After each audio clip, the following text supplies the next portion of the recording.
Hey everyone, you're watching City Sparks with me, Huma. We've got a fantastic show lined up for you, so stay tuned.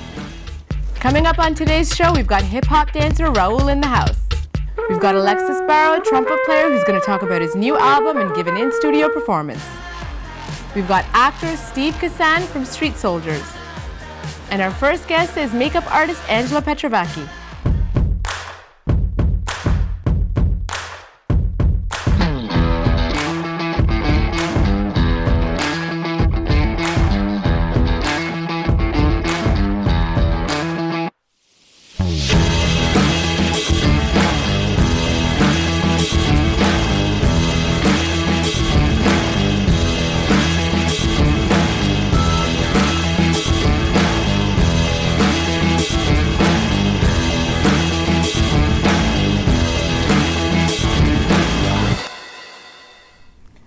And now with us, everyone, is our in-house makeup artist, Angela Petrovacki. Welcome, Angela, to the studio. Thank you. Thanks for having me. It was a pleasure to have you here. So you're going to update us on all the trends in makeup, the do's and don'ts, and what's going on in the world of makeup. Yes. So let's start off by yourself. You know, how did you get started as a makeup artist? I started off by working at Shoppers Drug Mart, believe it or not. Oh. And I got certified as a cosmetologist, and I got certified in skincare as well. Okay. And then from that point on, I started upgrading my certification in makeup, and I also got into hair as well later on in my career. But yeah, that's where I started. And you just always had a passion for the makeup like most girls do, right? Just playing around and yeah. Yes, I did. Actually, I was a very good artist as a child, so I always loved to draw. So for me, it was a way of combining beauty and drawing. Right. It was really good. That's really funny because like I'm a former makeup artist as well, and I did bridal hair and makeup for a long time, and then I just kind of segued into other stuff. And it's funny because I was good in school too, and it's almost like the face is a canvas. Yes, yes. And you just kind of it's like a canvas to play with. So when did you professionally start doing this independently as a makeup artist? I'd say about 20, when I was 20. Right. Yes. Nice. So you're going to be our in-house makeup artist, and Angela's going to be joining us, every once in a while, every few weeks, and then updating us on all the latest things happening in the world of makeup. So let's start off. A couple of weeks ago, we had the biggest event that takes place in the year, the Oscars. Oscars, yes. And there was lots of fun looks happening there. So what did you see there? I noticed a lot of soft, subtle contouring, raspberry lips, very soft nude lips, soft muted pink lips.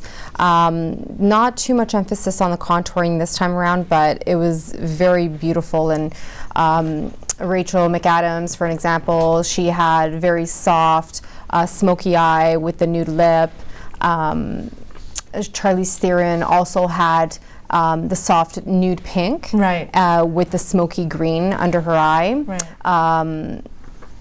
And it just, the list went on, but even Jennifer Garner and just all the ladies just tend to have this nude look going on. Mm-hmm. So nude seems to be in season right now. Right, because like in the middle, because of the Kardashians, that whole contouring trend started too, which we're going to do a demo in our next segment with you, the do's and don'ts of contouring, because I see a lot of girls doing it. It's really, a lot of the makeup stores are selling contour kits. Yes. But you really have to know how to apply it correctly. You do, yeah, so the Kardashians obviously have a a much bolder look, I think. More dramatic. More dramatic. But at the Oscars, I did notice myself as well that it was very, very soft.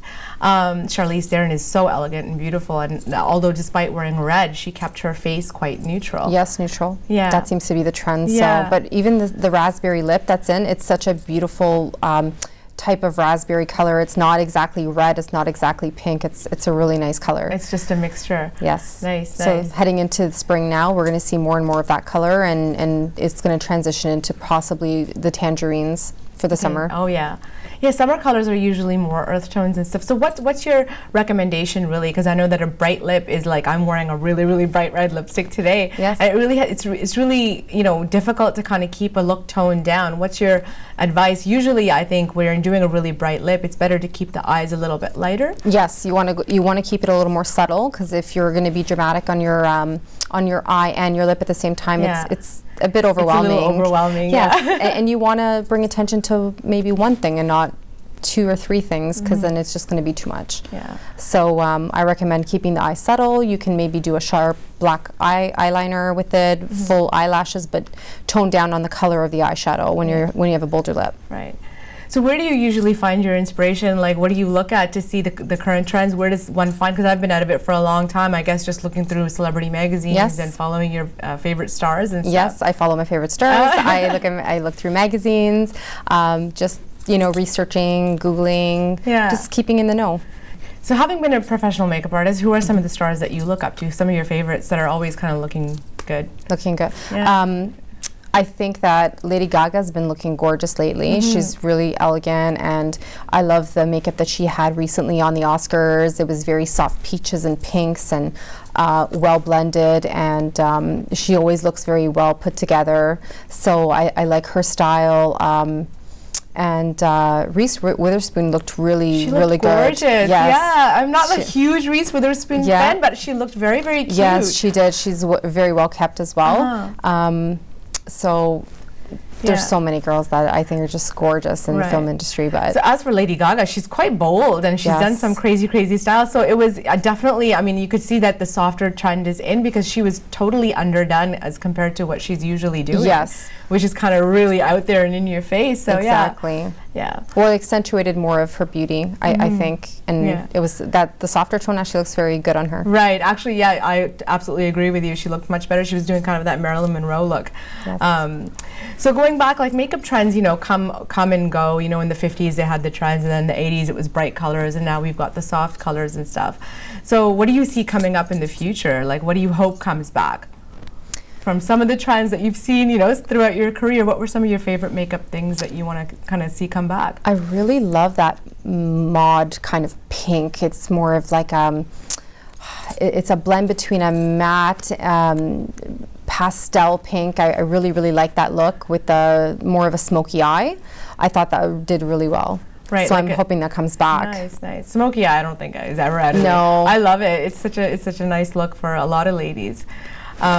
So we're going to talk about contouring and doing all of that, but let's kind of go backtrack and tell the audience how we met. You actually did makeup for me once when we were shooting a music video. Yes. And that's where we ended up meeting, and it was such a pleasure. How many years ago was that now? Maybe 3 years. Oh my gosh, yes. I can't even believe where time goes. I know. Yeah.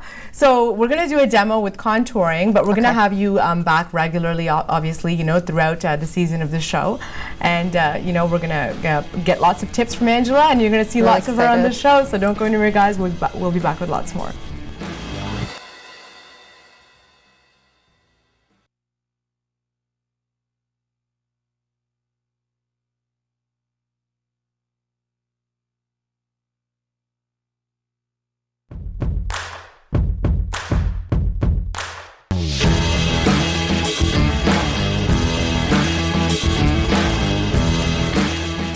And welcome back, everyone. You're watching City Sparks, and before the break we were talking to makeup artist Angela, and she's going to do a quick demo on how to do proper contouring, because that is a current trend right now. So Angela, why don't you go through some of the do's and don'ts of contouring? What are some of the tips that you can give our members of the audience? Okay, so the first thing you want to do is you want to get a palette, a contouring palette that's close to your skin tone, and make sure there's some tones in here that are 1 or 2 shades darker, so that you can create the sculpting that you need to do. Right. So first we're going to start by analyzing the face and seeing what kind of shape face she has.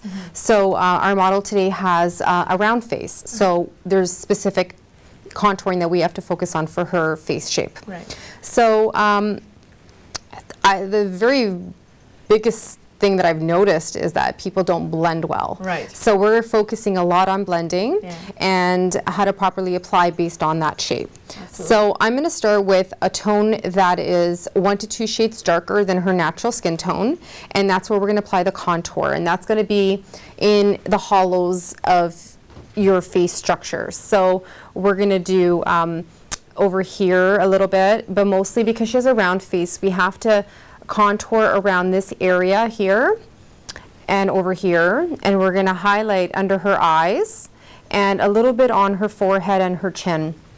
But blending is the most important thing to do. Okay. So before we go on, let me introduce our beautiful model as well. We've got Kyla here, who's sitting in for us. So now you're going to start off. Generally, I've seen that you use the darker color and you kind of draw out the features of the face. So why don't you show us the appropriate way to do that? So Ideally, everyone wants to have an oval face shape. So that's the point of the contouring, is you want to create that illusion of that oval, perfect face shape. Right. So we're going to start from the top of the temple, and we're going to work our way down. And we're just going to use a shade that's 1 to 2 shades lighter. And we're just going to drag it a little bit lower to create that illusion. So you're starting at the forehead and you're kind of moving onto the cheekbone, collecting, like, joining them together. Yes, just for her face shape. Okay. Depending on your, certain face shapes, you will have to sculpt only under the cheekbone in certain shapes, but in hers, it has to be starting from the top of the hairline all the way to the bottom.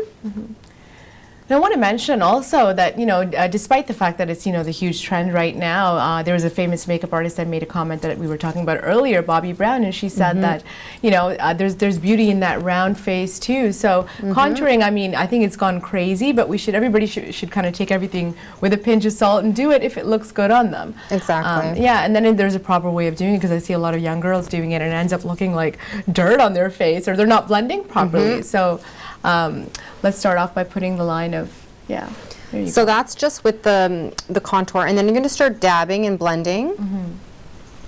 Which is the main thing about contouring, I think. Blend, blend, blend. Now the main areas that need to be highlighted are generally the middle of the forehead, the nose, and the chin area, correct? Yes. Yeah.